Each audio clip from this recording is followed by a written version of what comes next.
Good afternoon. And on behalf of the All India Trinamool Congress, we welcome you to this special program where we just released the manifesto. On my right and on my left are my two colleagues who will be conducting today's program. Dr. Amit Mitra, member of the All India Working Committee of the All India Trinamool Congress, and you all know about him. And he's not only nationally but internationally recognized as an economist of repute. We have Dr. Mitra here with us, former finance minister of the state. And on my left, the head of the All India Trinamool Congress's women's organization, Minister Chandrima Bhattacharya. Today's press conference will be primarily in Bangla, not in English. It'll be in Bangla. First, Dr. Mitra, then Chandrima Bhattacharya, then back to Dr. Mitra. So, today's manifesto is what we are committed to do when TMC, as part of India, will form the union government. This is what we are committing to do when TMC, as part of India, will form the union government. যে কথাটি ইংরেজিতে আমাদের পার্লামেন্টের member, leader of the Rajya Sabha Derrick O'Brien বলেছেন, সেটাকে আমি বাংলায় বলি। প্রথমে, তৃণমূল কংগ্রেস ইন্ডিয়া জোটের সঙ্গে কেন্দ্রীয় সরকার গঠন করা মাত্রই এই সব প্রতিশ্রুতিগুলি পূরণে প্রতিজ্ঞাবদ্ধ থাকবে। তৃণমূল কংগ্রেস ইন্ডিয়া জোটের সঙ্গে কেন্দ্রীয় সরকার গঠন করা মাত্রই এই সব প্রতিশ্রুতিগুলি পূরণে প্রতিজ্ঞাবদ্ধ থাকবে। এই ম্যানিফেস্টোর বা ইস্তাহারের এই হচ্ছে তার ফান্ডামেন্টাল বেডরক। এবারে আমি আসছি, আপনারা এই যখন ম্যানিফেস্টোটি পাবেন তখন আপনার আবেদনটা পড়ে দেখবেন, যেটা Mamata Bandyopadhyay, chairperson of all India Trinamool Congress, তার নিজের লেখা। ছোট্ট, সংক্ষিপ্ত এবং ক্ষুরোধার। দুটো চারটে কথা সেখান থেকে আপনাদের একটু পয়েন্ট করে দিতে চাই, কেন্দ্রবিন্দুগুলো বলে দিতে চাই। বিজেপি পরিচালিত কেন্দ্রীয় সরকার মিথ্যা প্রতিশ্রুতি আপনারা খুঁজে পাবেন এই ম্যানিফেস্টোতে, যার ইন্ডিকেশন মমতা বন্দ্যোপাধ্যায় দিয়েছেন আবেদনে। ইচ্ছাকৃত বঞ্চনা, ইচ্ছাকৃত।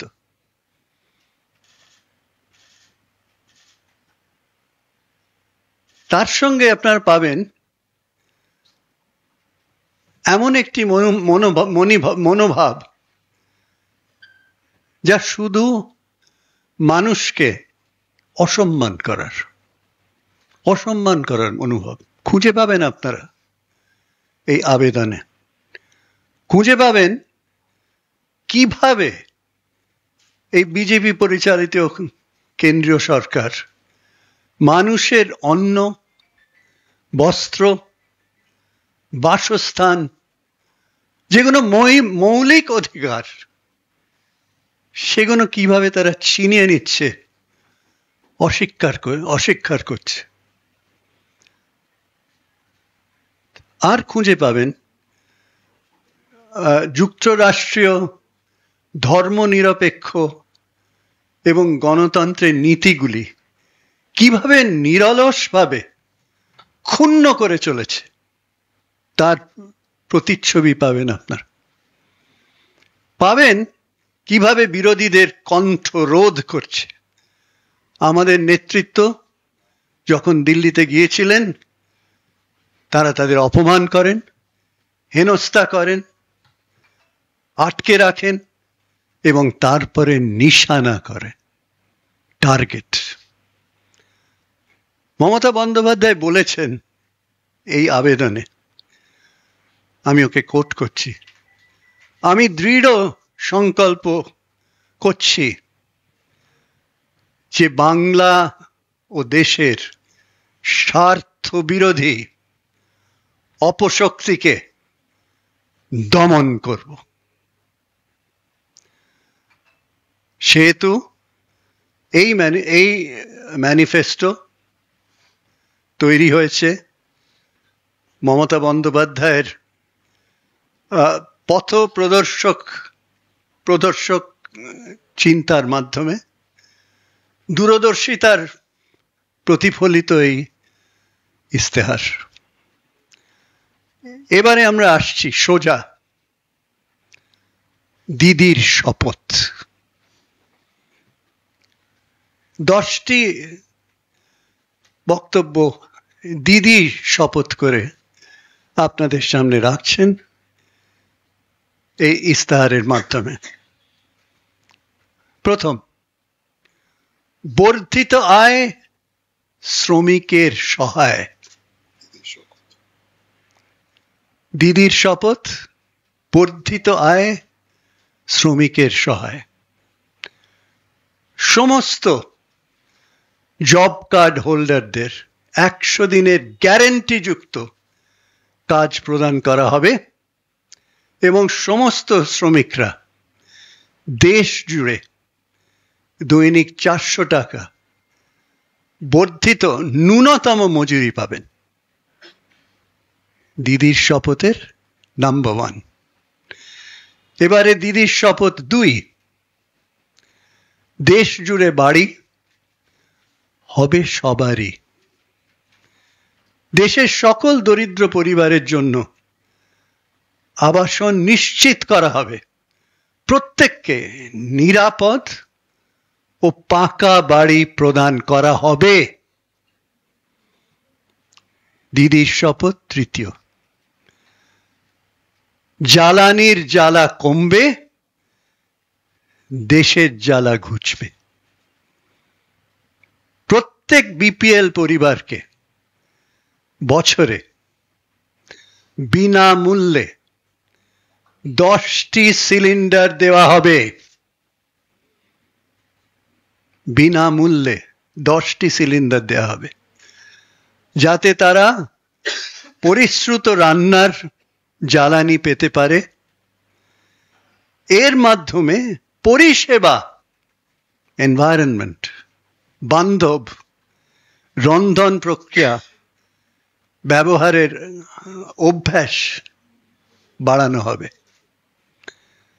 ভুলে যাবেন না, এর মধ্যে পরিবেশ বান্ধব, যে সম্বন্ধে পরে আমরা আলোচনা করতে পারি, রয়েছে। এবারে দিদির শপথ 4 নম্বর। অনেক হয়েছে শাসন, এবার দুয়ারে রেশন। প্রতি মাসে প্রত্যেক রেশন কার্ড হোল্ডারকে 5 কেজি বিনামূল্যে রেশন, চাল, গম, শস্য প্রদান করা হবে। রেশন প্রত্যেক সুবিধাভোগীর দোরগোড়ায় বিনামূল্যে পৌঁছে দেওয়া হবে, টু দ্য ডোর স্টেপ। দোরগোড়ায় বিনামূল্যে পৌঁছে দেওয়া হবে। দিদির শপথ 5, আমাদের অঙ্গীকার নিরাপত্তা বাড়বে সবার। আমাদের অঙ্গীকার নিরাপত্তা বাড়বে সবার। প্রান্তিক জনগোষ্ঠীর যুবকদের উন্নতির স্বার্থে অন্যান্য অনগ্রসর শ্রেণী, তপশিলি জাতি ও তপশিলি উপজাতিভুক্তদের জন্য উচ্চশিক্ষা বৃত্তি বাড়ানো হবে। উচ্চশিক্ষা বৃত্তি বাড়ানো হবে। ভারতের 60 বছরের বেশি বয়স্ক ব্যক্তিদের জন্য বিদ্যমান বার্ধক্য ভাতা বৃদ্ধি করে প্রতি মাসে 1000 টাকা বার্ষিক, যেটা বার্ষিক 12,000 টাকা করা হবে। দিদির শপথ 6 নম্বর। বর্ধিত আয় নিশ্চিত, এবার ফুটবে হাসি অন্নদাতার। স্বামীনাথন কমিশনের সুপারিশ অনুসারে ভারতের কৃষকদের জন্য ন্যূনতম সহায়ক মূল্য প্রদানের আইনগত গ্যারান্টি দেয়া হবে, যা সমস্ত ফসলের উৎপাদনের গড় খরচের চেয়ে কমপক্ষে 50% বেশি ধার্য করা হবে। স্বামীনাথন কমিশনের এইটা ছিল মূলে, যেটাকে দিদির শপথে উনি তুলে ধরলেন। এবারে দিদির শপথ 7 নম্বর। স্বল্প মূল্যে পেট্রোপণ্য ভারতবর্ষে সকলে ধন্য। স্বল্প মূল্যে পেট্রোপণ্য ভারতবর্ষে সকলে ধন্য। পেট্রোল, ডিজেল এবং এলপিজি সিলিন্ডারের দাম সাশ্রয়ী মূল্যে সীমাবদ্ধ করা হবে। দামের ওঠানামার পরিচালনা করার জন্য, প্রাইস ফ্লাকচুয়েশন ওঠানামা করার জন্য প্রাইস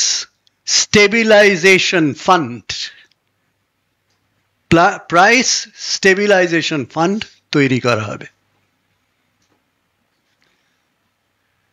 দিদির শপথ 8 নম্বর। নিশ্চিন্ত ভবিষ্যৎ অর্জন, যুবশক্তির গর্জন। নিশ্চিত ভবিষ্যৎ অর্জন, যুবশক্তির গর্জন। 25 বছর পর্যন্ত সকল স্নাতক ও ডিপ্লোমা হোল্ডারকে তাদের দক্ষতা ও কর্মসংস্থান বাড়াতে 1 বছরের শিক্ষানবিশ প্রতিশিক্ষণ প্রদান করা হবে। শিক্ষানবিশদের অর্থনৈতিকভাবে নিজেদের সহায়তা করার জন্য একটি মাসিক বৃত্তি প্রদান করা হবে। উচ্চশিক্ষা গ্রহণকারী শিক্ষার্থীদের 10 লাখ টাকা পর্যন্ত স্টুডেন্ট ক্রেডিট কার্ড প্রদান করা হবে। স্টুডেন্ট ক্রেডিট কার্ড 10 লক্ষ টাকা অবধি। এবারে দিদির শপথ 9 নম্বর। স্বচ্ছ আইন, স্বাধীন ভারত। ধোঁয়াশাযুক্ত সিটিজেন্স অ্যামেন্ডমেন্ট অ্যাক্ট সিএএ বিলুপ্ত করা হবে। সোজা কথা, বিলুপ্ত করা হবে। এবং national register of citizens NRC বন্ধ করা হবে। স্পষ্ট। ইউনিফর্ম সিভিল কোড ভারত জুড়ে প্রয়োগ করা হবে না। স্পষ্ট। এবারে দিদির শপথ 10 নম্বর। এগিয়ে বাংলা, এগোবে ভারত। বাংলার কন্যাশ্রী প্রকল্পের সঙ্গে সামঞ্জস্য রেখে 13 থেকে 18 বছর বয়সী মেয়েদের শিক্ষার জন্য বার্ষিক 1000 টাকা এবং এককালীন 25,000 টাকা অনুদান দেয়া হবে। বাংলার লক্ষ্মীর ভান্ডার প্রকল্পের জন্য সঙ্গে সামঞ্জস্য রেখে সমস্ত মহিলাকে মাসিক আর্থিক সহায়তা দেয়া হবে। আয়ুষ্মান ভারত স্বাস্থ্য বিমাটির বদলে একটি উন্নততর স্বাস্থ্য সাথী বীমা চালু করা হবে, যা 10 লক্ষ টাকার বীমার সুবিধা প্রদান করবে, যা 10 লক্ষ টাকার বীমার সুবিধা প্রদান করবে। এই হলো দিদির 10টি শপথ, যে এই ম্যানিফেস্টো বা ইস্তাহার যে আপনাদের সামনে রাখা হয়েছে তার মূলে রয়েছে। ধন্যবাদ। ডক্টর মিত্র, আপনাদের কাছে দিদির শপথ, 10টি শপথ, সেই 10টি শপথ কি কি সে কথা বললেন। আমরা প্রথমেই বলি যে তৃণমূল কংগ্রেস ইন্ডিয়া জোটের সঙ্গে কেন্দ্রীয় সরকার গঠন করা মাত্রই এই সব প্রতিশ্রুতিগুলি পূরণে প্রতিজ্ঞাবদ্ধ থাকবে। আবারও বলি, আবার আমি পুনর্বার বলছি, তৃণমূল কংগ্রেস ইন্ডিয়া জোটের সঙ্গে কেন্দ্রীয় সরকার গঠন করা মাত্রই এই সব প্রতিশ্রুতিগুলি পূরণে প্রতিজ্ঞাবদ্ধ থাকবে। 10টি শপথ, দিদির 10টি শপথ আপনারা শুনলেন, যা আমাদের ইস্তাহারে আছে। আমরা এখন এই প্রথম অধ্যায়টির কথা ডক্টর মিত্র বলেছেন, আমরা দ্বিতীয় পর্যায়ে অর্থাৎ ইস্তাহারের দ্বিতীয় যে দিকটি রয়েছে সেই সম্পর্কে আপনাদের একটু অভিহিত করব। এই 10টি শপথকে কেন্দ্র করে 15টি অধ্যায় আছে। সেই 15টি অধ্যায় আপনাদের সামনে আমি একটু তুলে ধরতে চাই। প্রথম হলো নিশ্চিত সুশাসন, বাংলার উন্নয়ন। দ্বিতীয় হলো আর্থিক শ্রীবৃদ্ধি, সামাজিক সমৃদ্ধি। তৃতীয় হলো শিল্পায়নের জোয়ার, উন্নয়ন সবার। চতুর্থ, অধিক উৎপাদন, কৃষকের উন্নয়ন সাধন। পঞ্চম হলো শিক্ষার অগ্রগতি, সমাজের প্রগতি। ষষ্ঠ, সুস্বাস্থ্যের অঙ্গীকার, সুস্থ বাংলা সবার। সপ্তম, পরিকাঠামোয় উন্নতি, দৈনন্দিন জীবনে অগ্রগতি। অষ্টম হলো জাতীয় সুরক্ষায় আমরাই করব জয়। নবম, স্বাবলম্বী নারী, জয় জয়কার তারি। 10 নম্বর, যুব শক্তির বিকাশ, আগামীর আশ্বাস। 11 নম্বর, সংখ্যালঘু ও তফসিলি সকলে মিলে এগিয়ে চলি। 12 নম্বর, বাংলায় গড়েছে আজ সুরক্ষিত নতুন সমাজ। 13 নম্বর, সংস্কৃতির প্রতিপালন, ঐতিহ্যের সংরক্ষণ। 14তম হলো সংস্কৃতি, ঐতিহ্য, পর্যটন, সবার সেরা বাংলা এখন। 15 নম্বর অর্থাৎ শেষ অধ্যায়, জীব বৈচিত্র্য সংরক্ষিত, পরিবেশ সুরক্ষিত। এই 15টি অধ্যায় দ্বিতীয় পর্যায়ে আমাদের ইস্তাহারে রয়েছে। এবং আপনারা ডক্টর মিত্রর কথা শুনেছেন যে আমাদের ইস্তাহার প্রায় 100 পাতার ইস্তাহার। সেই ইস্তাহারে বিবিধ কথা বলা হয়েছে। মনে রাখতে হবে এটা দিদির শপথ। দিদি শপথ নিয়েছেন, আর দিদি শপথ নিলে সেই শপথ যে বাস্তবে রূপায়িত হয়, শপথ শুধু কথার মধ্যে থাকে না, শুধু কয়েকটা শব্দের মধ্যে সীমাবদ্ধ থাকে না, সেটা ইতিমধ্যেই শুধু বাংলা নয় সারা ভারতবর্ষের মানুষ, দেশের মানুষ দেখেছেন।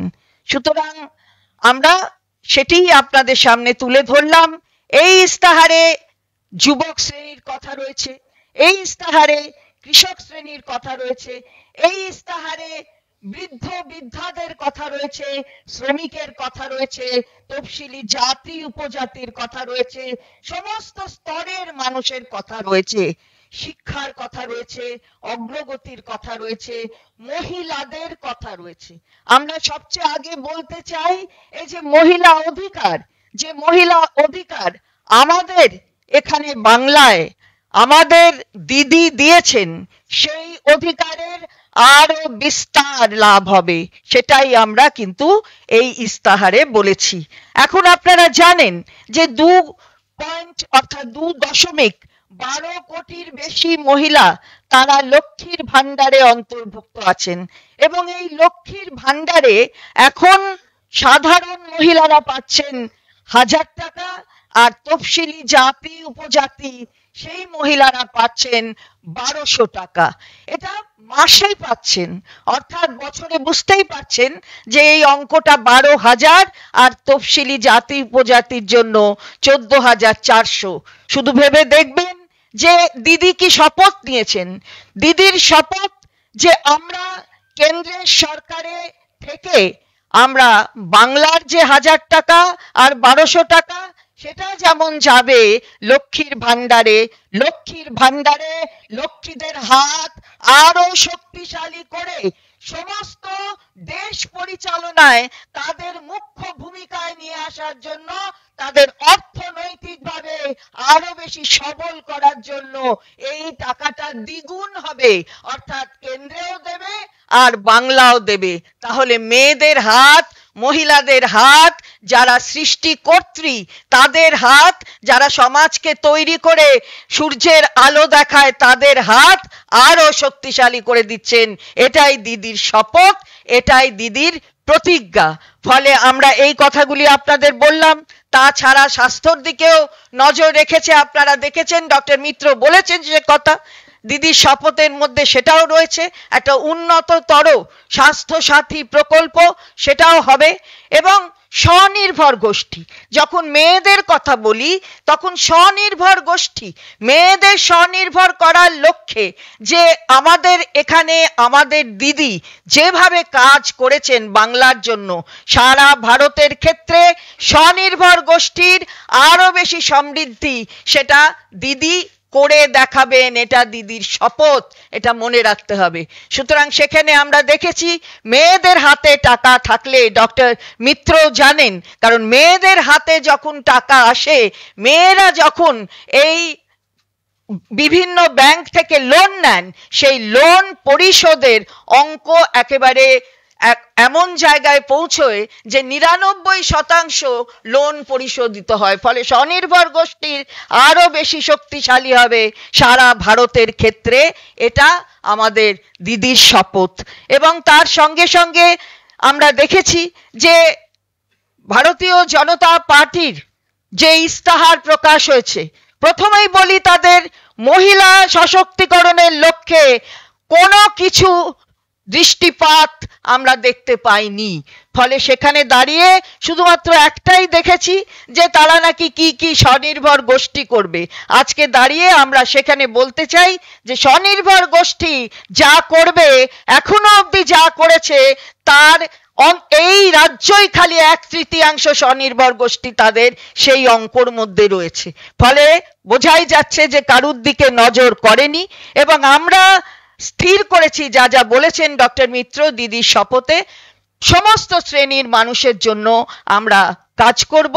এবং উজ্জ্বলার কথা, এই যে রান্নার কি যেন হবে, কারুর চোখে নাকি জল পড়বে না, কারুর কোনো কাঠকয়লা কোনো কিছু ব্যবহার করা হবে না, অথচ দেখা গেল গ্যাসের দাম বাড়ছে বাড়ছে বাড়ছে, আর মেয়েরা তাদের রান্নাঘরে সেই গ্যাসে রান্না করতে পারছে না, তাদের উনুন জ্বালাতে হচ্ছে, কাঠের উনুন, কয়লার উনুন, চোখে জল অবধারিতভাবে পড়ছে, আর গ্যাসের এই ওভেনটা, সেই ওভেনটা এমনিই থাকছে।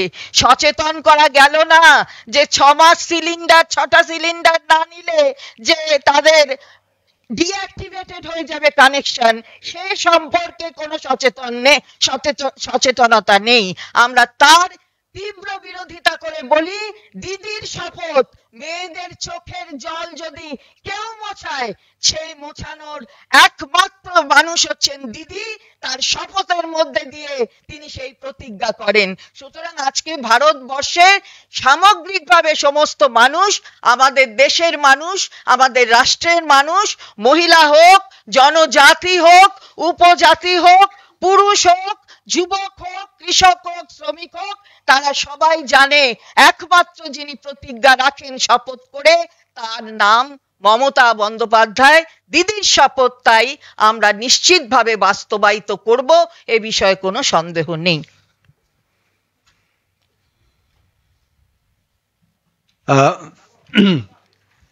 মাননীয় চন্দ্রিমাদি আপনাদের বিস্তারিতভাবে বলেছেন।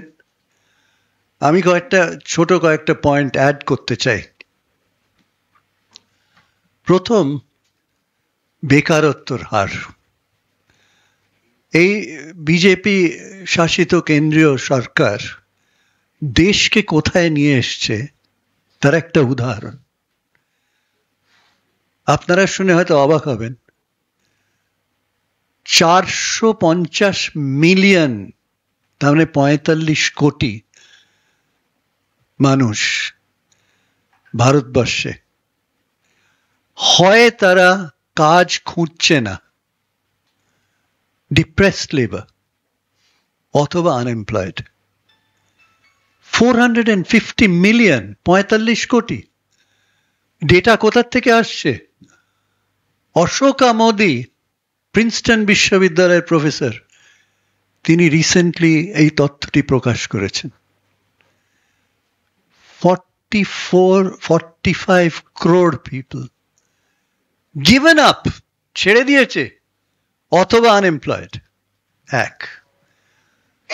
দুই, আইএলও থেকে আপনারা সবাই লিখেছেন সে সম্বন্ধে, যে বেকারত্ব সংখ্যা তারা দিয়েছে তার 83% হচ্ছে যুবক যুবতী।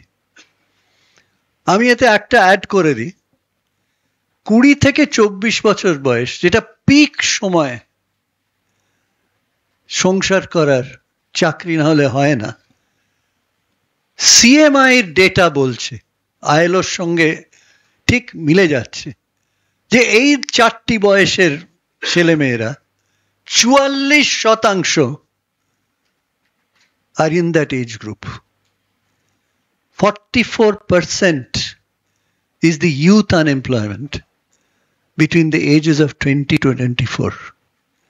ILO, CMI একই কথা বলছে। অথচ রাষ্ট্রীয় স্তরে বা বিজেপির ম্যানিফেস্টোতে খুঁজে পাবেন না আনএমপ্লয়মেন্ট সম্বন্ধে কোনো কথা। কেন?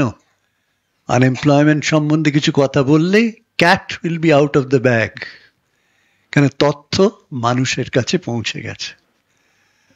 দ্বিতীয় প্রশ্ন আপনাদের সামনে রাখতে চাই,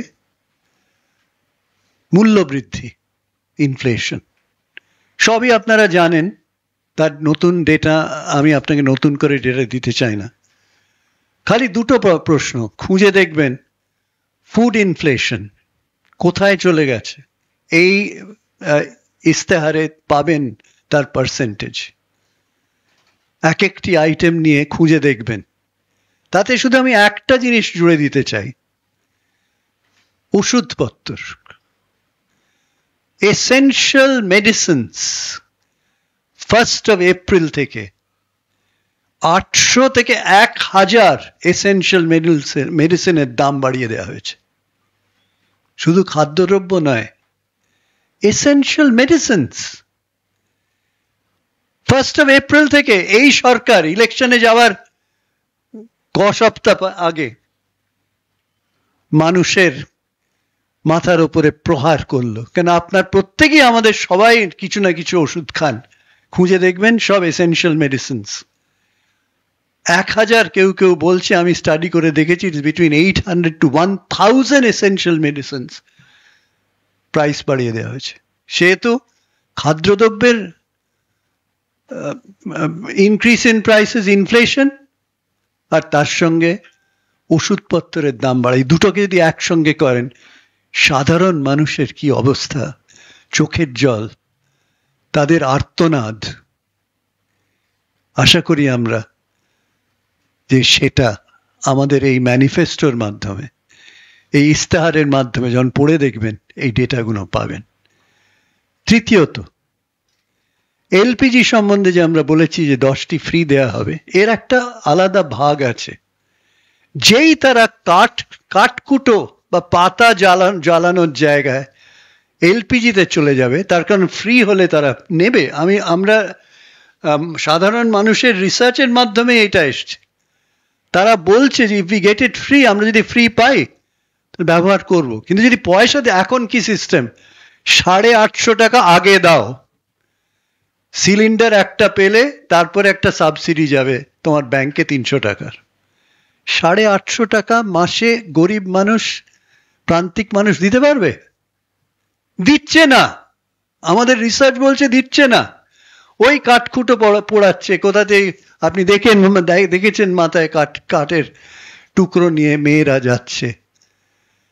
এর সবচেয়ে বড় আমাদের এই যে দিদির যে অত্যন্ত ইম্পর্ট্যান্ট শপথ উনি করেছেন, তার একটা বড় দিক আছে যেটাকে আমাদের অর্থনীতিবিদদের বলবো, তারা মেপে নেবে কত টাকা। সেটা হচ্ছে যেই এই কাঠকুটো পোড়ানো বন্ধ হবে, তার যে পজিটিভ এক্সটার্নালিটি অর্থশাস্ত্রবিদরা বলে, মানে সমাজের ওপরে এই যে এনভায়রনমেন্টের পলিউশন চলে যাবে, তার একটা বিশাল অঙ্ক আছে। আমরা আশা করছি দিদির এই শপথের পরে অর্থনীতিবিদরা ক্যালকুলেট করবেন যে যদি 10টি সিলিন্ডার গরিব মানুষ ফ্রি অফ কস্ট পায়, তাহলে ক্লাইমেট চেঞ্জ, পলিউশন সেভিং, তার কত ভ্যালু, তার কত মনিটারি ভ্যালু, আপনারা অবাক হয়ে যাবেন সেটা দেখে। আমরা দেখেছি, আমরা বাজেটটা ক্যালকুলেট করেছি, ওইটাকে যদি আপনি ধরেন দেখবেন সেটা কিছুই না, খুবই কম। তৃতীয়,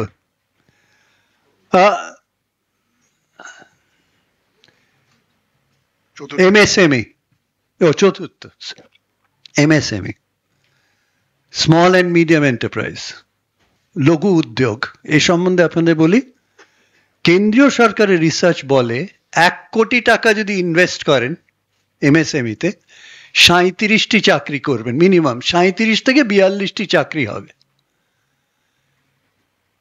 মমতা বন্দ্যোপাধ্যায়ের নেতৃত্বে এই সরকার ব্যাংকদের সঙ্গে কাজ করে এই বছর 2023-24-এ 1.5 লক্ষ কোটি টাকা, 1.5 মানে 1.5 লক্ষ কোটি টাকা ধার দিয়েছে প্রজেক্ট ফান্ড ছোট ব্যবসাদের জন্য। এবারে আপনারা অঙ্কটা করে নিন, 1.5 লাখ ক্রোড়সকে গুণ করুন উইথ 37 জবস। যেদিন এই প্রজেক্টগুলো কমপ্লিটেড হবে, বাংলায় কত চাকরি তৈরি হবে? Simple arithmetic. এর যদি 50% 2 বছরের মধ্যে কমপ্লিটেড হয়, কত চাকরি ক্রিয়েটেড হবে? আপনি বলছেন এবছর, আগের বছরে টার্গেট আমরা দিয়েছিলাম ব্যাংকদের 1.1 lakh crores. They exceeded it to 1.28 lakh crores. সেটা এমএসএমই পয়েন্টটা হয়ে গেল। এবারে আসছি আপনার এই অ্যাপ্রেন্টিসশিপ। আপনারা শুনে খুশি হবেন যে পৃথিবীর বিভিন্ন দেশে 60-40 হচ্ছে রেশনাল, যেটার প্রতি আমরা যার জন্য আজকে মমতা বন্দ্যোপাধ্যায় এই কথা আপনাদের সামনে রাখছেন। Apprenticeship 60% classroom, 40% on the shop floor. This is the benchmark. ওইখানে তৃণমূল কংগ্রেস যেতে চায়। ইন্ডিয়া জোট যখন হবে তার মাধ্যমে আমরা আর্গিউ করব 60-40। তার সেইটা যদি করতে হয় আপনাকে অ্যাপ্রেন্টিসশিপ দিতেই হবে, নইলে 40% তারা যাবে না। সেহেতু সেটা একটা হলো। এরপরে এবারে শেষ করব জিএসটি দিয়ে। জিএসটির ক্ষেত্রে আপনারা শুনে অবাক হয়ে যাবেন যে কেন্দ্রীয় সরকারের নিজের পার্লামেন্টের উত্তর, যেটা মাননীয় ডেরিক সাহেব আরো ভালো জানেন আমার থেকে, যদি আপনারা তিনটে জিনিসকে যোগ দেন, এক হচ্ছে নন্দন নীলেকানি বলেছিল শুরুতে যে 70,000 কোটি ইনপুট ট্যাক্স ক্রেডিট ফাঁকি দেওয়া হচ্ছে, ফ্রড 70,000 কোটি। তারপরে মাননীয় union finance minister written reply পার্লামেন্টে বললেন নেক্সট ক বছরের জন্য 2.8 লাখ ক্রোড় ফ্রড। 70-এর সঙ্গে 2.8 লাখ ক্রোড় জুড়ুন, ফ্রড প্লাস করুন। আর এই কদিন আগে পার্লামেন্টে লিখিত উত্তর এসেছে এপ্রিল 1 থেকে ডিসেম্বর 2023-এ another 2 লাখ ক্রোড় ফ্রড। তার মানে 5 লক্ষ কোটির বেশি ফ্রড জিএসটিতে হয়েছে। কেন? কেন্দ্রীয় সরকার 740টা পার্টিকুলার নোটিফিকেশন ইস্যু করেছে। 740টা। একটি ছোট ব্যবসাকে কতগুলো ফর্ম ফিল আপ করতে হয়? 128টি ফর্ম ফিল আপ করতে হয়, 128 ফর্মস। এবং বারবার দেখা যাচ্ছে পেপারলেস কোম্পানি নেই, সে কোম্পানি নেই, পেপারলেস ট্রানজাকশন দেখিয়ে দিচ্ছে, পেপারলেস যা ট্রানজাকশন হয়নি করে সরকারের পয়সা, আপনার আমার পয়সা ইনপুট ট্যাক্স ক্রেডিট করে মেরে নিচ্ছে, যেটাকে বলছে ফ্রড। এবং আমি বলতে বাধ্য হচ্ছি যে যখন 2017-তে জুলাই মাসে এইটি লঞ্চ করা হয়, আমাদের পার্টির তরফ থেকে আমি নিজে গিয়ে বলেছিলাম you are not ready, launch করো না। তার কারণ 300 invoices are uploaded every month, 300 crore 300 crore invoices are uploaded every month. তোমার সেই আইটি সিস্টেম নেই। ইন্ডিয়ার চেয়ারম্যান অফ দ্য জিএসটিএন আমাকে ব্যক্তিগতভাবে বলেছিলেন স্যার বন্ধ করুন, আমার কাছে পারবো না আমি। কিন্তু জবরদস্তি কেন করা হলো? পার্লামেন্টে সেন্ট্রাল হল থেকে ট্রিস্ট উইথ ডেস্টিনি বলে। আজকে সেই নেই, বিদ্যমন্ত্রী নেই, মানে ফিনান্স মিনিস্টার নেই, প্রয়াত। তিনি আমাকে ব্যক্তিগতভাবে বলেছিলেন আমি কি করব, আই এম আন্ডার অর্ডারস যে আমাকে লঞ্চ করতে হবে।